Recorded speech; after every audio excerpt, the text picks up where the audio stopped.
Joe Rogan, Ted Cruz, and JD Vance are all sick of Mamdani. But I really love Rogan's move over the past 10 years from Bernie bro to absolutely despising socialism. He can't stand Mamdani and his inability to understand the real world. See what he says right here. He's a fucking psychopath. Is he The amount for migrants is crazy. There should be $0 for illegal immigrants. But Zero. I don't think you can have zero, because if they're going to be there, they're going to be. You have to feed them. You have to do something with them. Like literally, if you don't feed them, they're going to be robbing stores. They have to. Human beings need food. What are you going to do? Get them jobs. How are you going to get a migrant a job? Get them a job in Guatemala. Wouldn't you rather give them food than a job? I don't want them taking American citizens' jobs. That's so irrational what this guy's with the painted face is saying right here. I can't remember this guy's name. I think I know who this is, but obviously he's hard to recognize. Anyways, what he's saying doesn't make any sense. I mean, maybe he said it accidentally off the cuff, but he's suggesting that we're going to put more illegals on welfare. Just give them food so they don't have to work. That's what Democrats are doing already. Jobs. Well, the whole thing's a mess. The whole thing's a mess, but the point is you can't just throw them away. Right. That's the problem. Unless you're going to remove them from the country. Right. Unless you remove them, even if you want to put them in jail, that's not cheap. Right. That costs a lot of money. Right. So what are you going to do? He's a fucking psychopath. Yeah, that's crazy. Anyways, here's another one.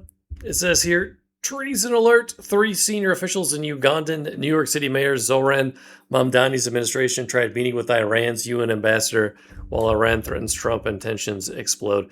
Also, Mamdani was trying to, he was trying to meet up with Iran and was talking about trying to arrest Netanyahu. I don't think he has the authority to do that. This article's from the City Journal. My name got cut off a little bit there. But, so you might check that one out. But Zoran is apparently drunk on power. That's kind of weird.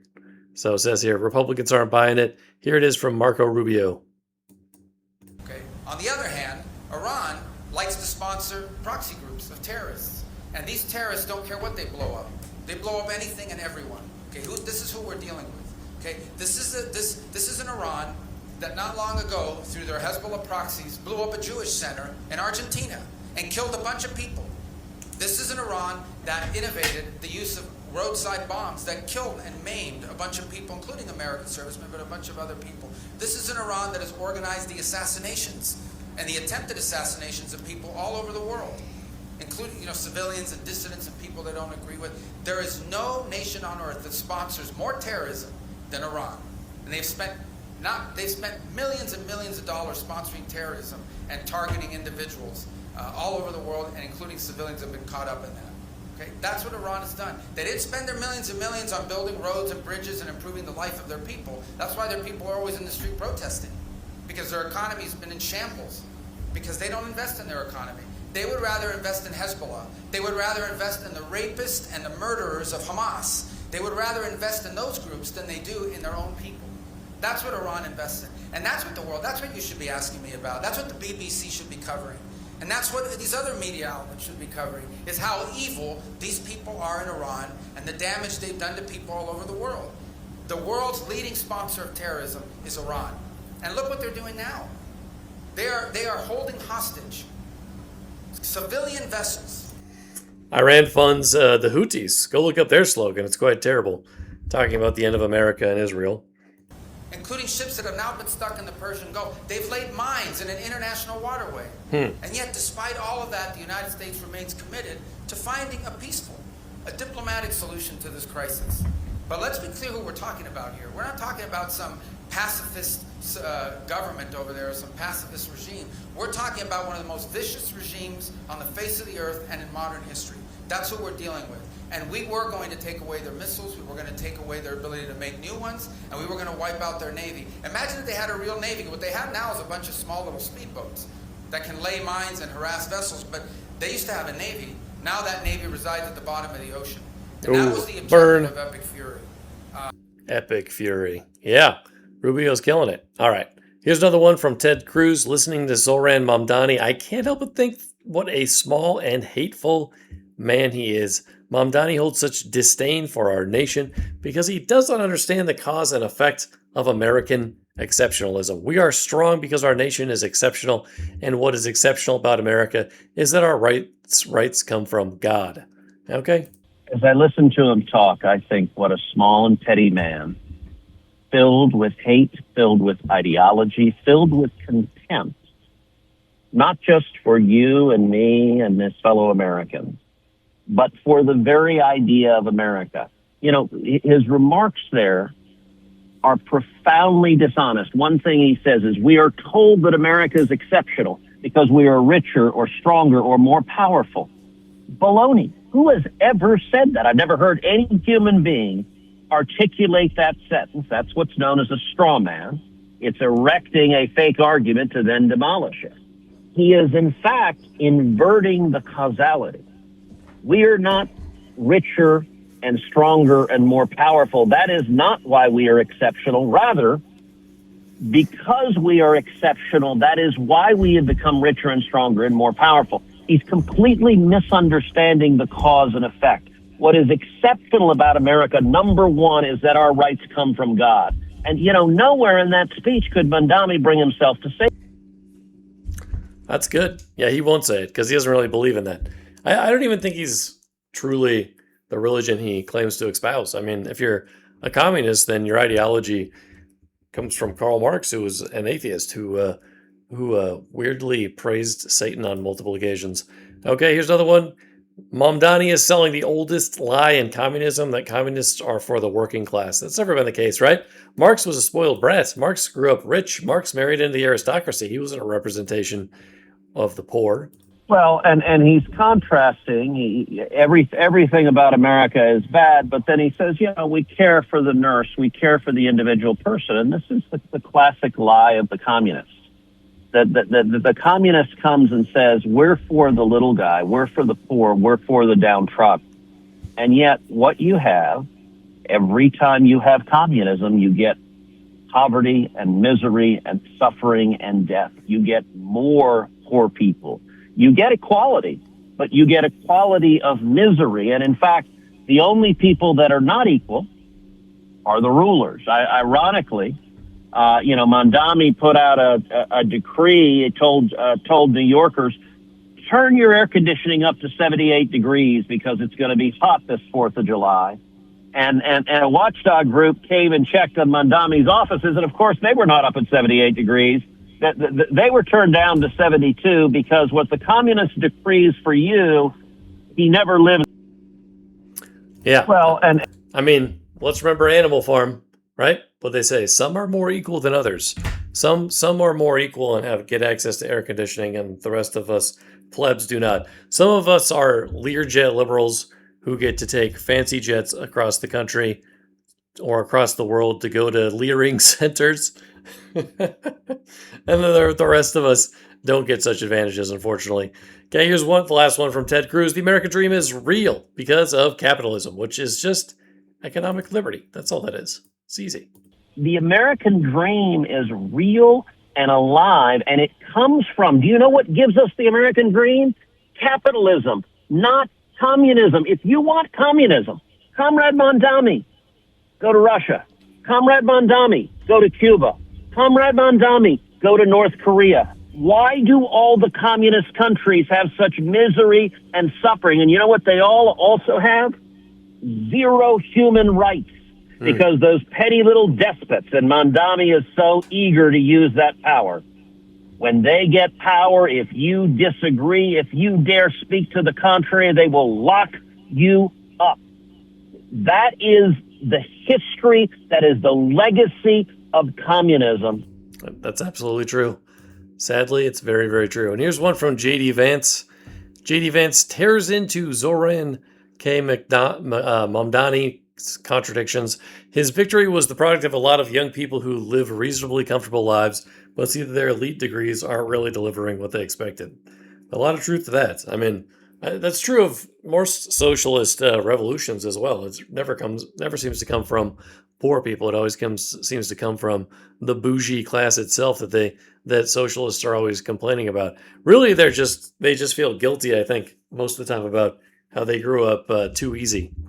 There were two interesting threads that I think came out of Mamdani's victory that I think are worth us understanding because they're reflective of where the broader American left is. His victory was the product of a lot of young people who live reasonably comfortable lives, but see that their elite degrees aren't really delivering what they expected. It is not poor Americans. It is not about dispossession. It's about elite disaffection and elite anger. Mamdani himself is such an appealing instrument to the left. He captures so many of the movement's apparent contradictions in a single human being. A guy who describes the Palestinian cause as central to his identity, yet holds views like abortion on demand or using taxpayer-funded money to fund transgender surgeries for minors. These views, of course, are completely incomprehensible on the streets of Gaza. This guy represents that contradiction. How can you believe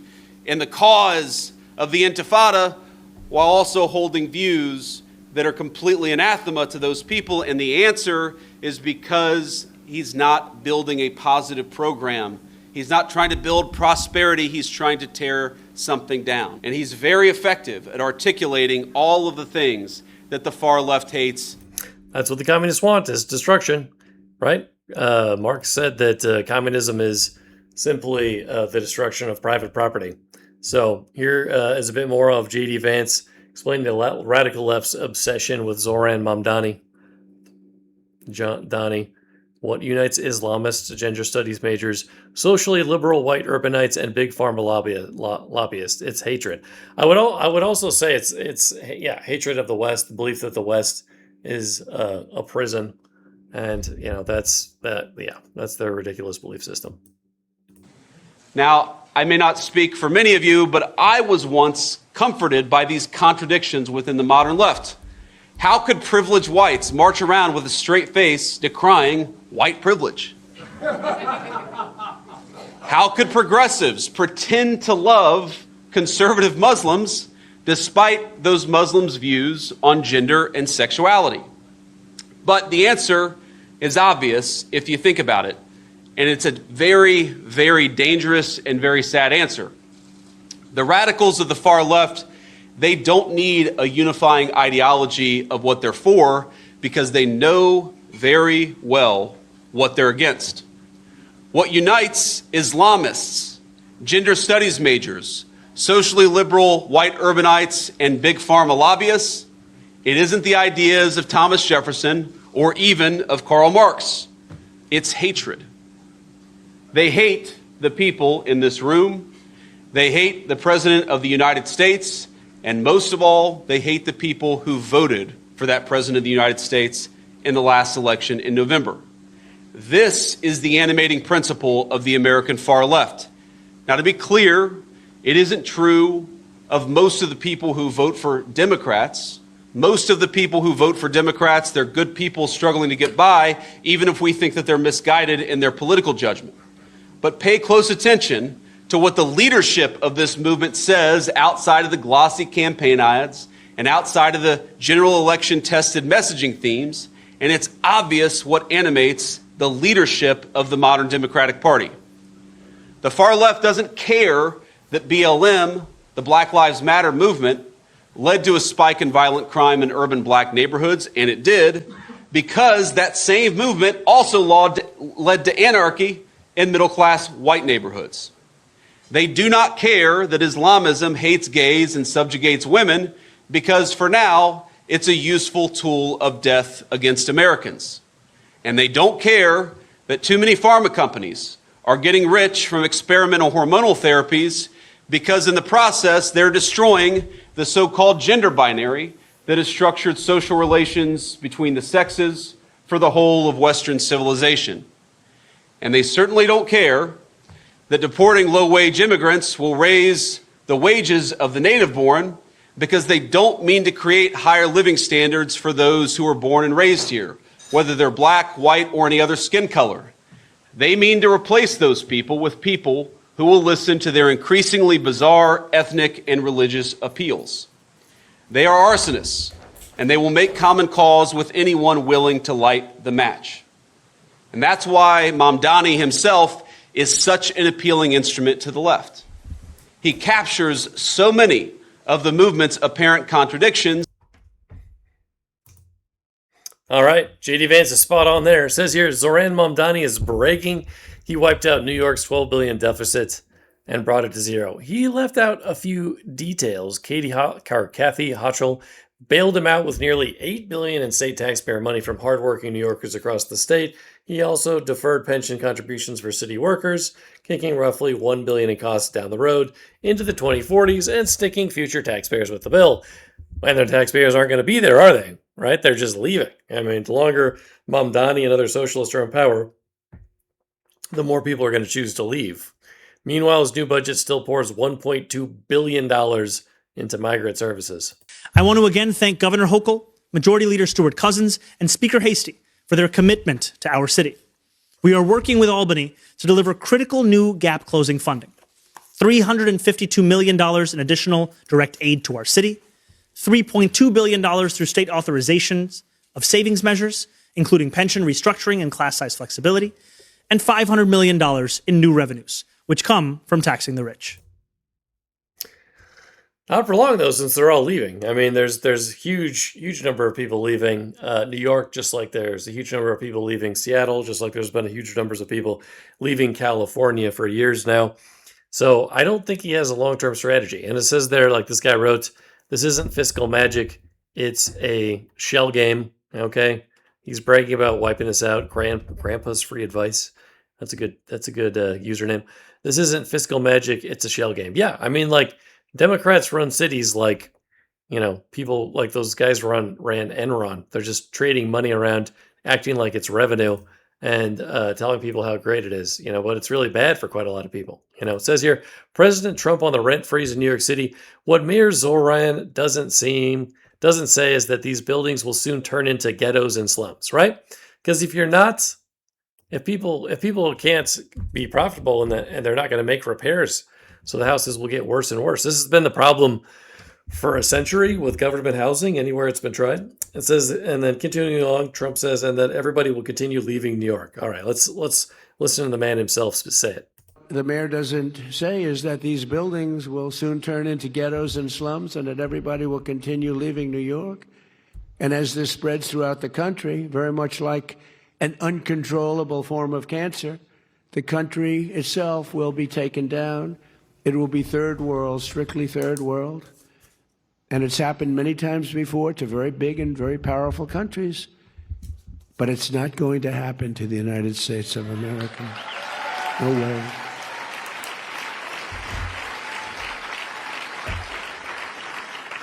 Because communism really is the past and freedom is the future. That's what we are. All we want is freedom. Freedom gets you everything. Everyone needs to get out and vote in the midterms. We have to win this election. This election is very vital. The mayor doesn't say is that... that's a great point. It's really unfortunate that this guy got elected and that the great city of New York is going to fail. And then it says here, Zoran Mamdani wants America to follow Prophet Muhammad. He praises the Hijrah of Muhammad's fleeing Mecca to Medina, and quotes Islamic texts about welcoming strangers. Well, why doesn't he quote the sword verse, or anything from Surah 9? That is an unbelievably violent chapter of the Quran. Well, anyways, he conveniently admits after conquering Mecca in 630, Muhammad expelled Jews and Christians, and they haven't been banned, and they haven't been allowed back since, right? No one else is allowed to walk around that big black box called the Kaaba that has the little meteor in the side, which makes a lot more sense considered for, the pagan religions that came before Islam that worshipped, planets. That makes a lot more sense. Doesn't make a lot of sense for Muslims to celebrate that thing, though. Anyways, importing this worldview as a model for immigration, New Yorkers deserve leaders who uphold the Constitution, not foreign religious systems, right?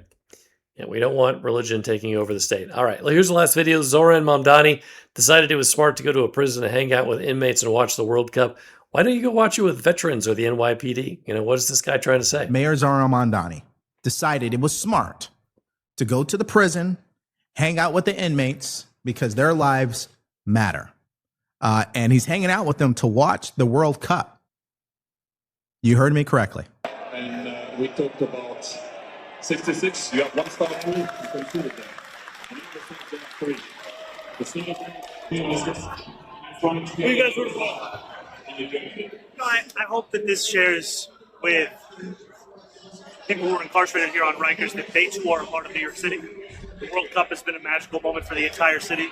These are New Yorkers, and they will be New Yorkers when they get out of Rikers. They're New Yorkers today, and I wanted to make sure that we can celebrate this moment together.